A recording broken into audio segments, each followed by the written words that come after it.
Here's where the story gets kind of interesting, to me at least. Here you have this street kid who's getting shot multiple times, getting into fights, doing a bunch of other shit, I'm sure, along the way. And then you end up going to Yale? Well, I mean, it's not that. You see what I'm saying?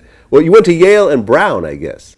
No, I mean, some of that is wrong. That's not right. Yeah. Some of that is wrong, like, when the write-ups or whatever. I mean, I mainly, I got accepted, but did not go. There's Oh, okay, my bad. Yeah. So here's what happened. I wound up going to University of Connecticut. Okay. I came out and started teaching, right? And so once I was done in university, I started teaching EMD, emotionally disturbed children. And so I was given the opportunity to go and study, like in a grad teacher's kind of situation, as I was teaching. So I would then have all of my credentials put together while I'm but while I'm doing that, I'm being paid as a full-fledged teacher that was going for my degree. And so that was a deal offered to me. But after 3 years, I ended up following the acting thing. And and I left teaching. Okay, so you never went to Yale? No. Okay, but you got accepted. Yeah. Pretty big accomplishment. Yeah. Well, yeah, I feel like, it was kind of a thing to where, I see. It's funny how that stuff gets written up, because I'm like, I never, it's like there's so many things that are in, social media, Wikipedia that I never, and so forth, of the articles. Yeah. Okay. All right. We got that cleared up. Yeah. So, but still, you went to college. Yeah. And you got your degree, and so forth. Yeah. You left all that behind, and actually started thinking ahead and pursuing a legitimate career. Yeah. And then the acting bug hit you.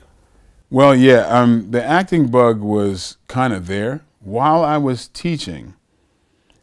I in my vacations and off time, I would go out for commercials and theatrical things in New York, and at first I didn't think I had what it took to be an actor, because while I was in college, all the actors seemed to be just very very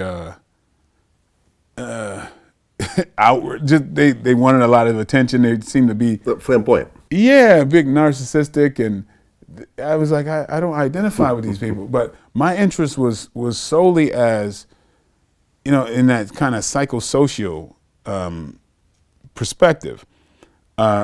I knew every kind of person growing up. Every kind of person I had friendships with. I don't care who they were. I even had friendships with skinheads.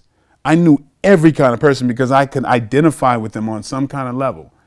And sometimes friends would tell me when I would just, recount a story, "Oh my God, you just became that person." And I was like, "Oh, what, really? Okay."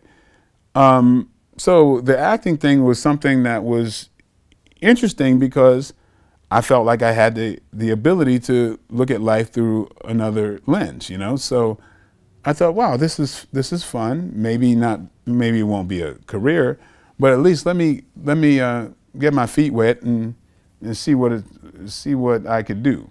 And if I fail, fine. At least I got it out of my system.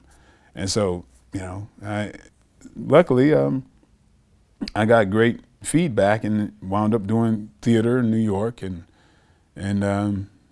later venturing out to LA. So you go out to LA, just like everybody else. Yeah. Get off the bus or the plane or whatever. Right. And say, okay, I'm going to make it in Hollywood. Your first major role ended up being the Mike Tyson movie. Yeah. How many years passed from the moment you touched down in LA to that movie? Okay, I got to LA in 92 and Tyson was 94. 2 years. Yeah. Not that bad. Not bad. Not bad. Compared to some of your peers. Especially because even in New York, what made me start to go the acting route is that I would go out for things and then I get callbacks and I find myself in a callback session with people I recognize from TV. And I'm like, hey, I'm getting kind of close because one time you're going to be busy, you're going to be sick, you're not going to be available, and it's going to be me, you know? And so I kept getting so close to things. So it just told me that I'm doing the right thing. So when I came out to LA, honestly, when I went for the Tyson thing, I'm going, wait a minute, I'm supposed to sound like Tyson, I'm supposed to look like him or whatever. Well, thank you very much. I'm parked outside, I can go. And they're like, no, give it a try. I'm like, really? I can't sound like that dude. And I gave it a shot. You know, so I guess whatever that was in my head that I could, you know, kind of inhabit certain things from people, you know, that came in handy. And then I started to realize all the things that I had in common with the guy. And so really what it's about is, you know, you're playing somebody from the inside out.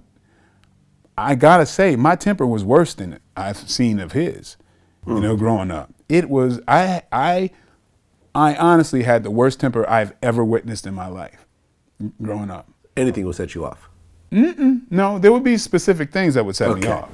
But I mean, it was a famously horrid temper. Okay. But that came with not knowing things.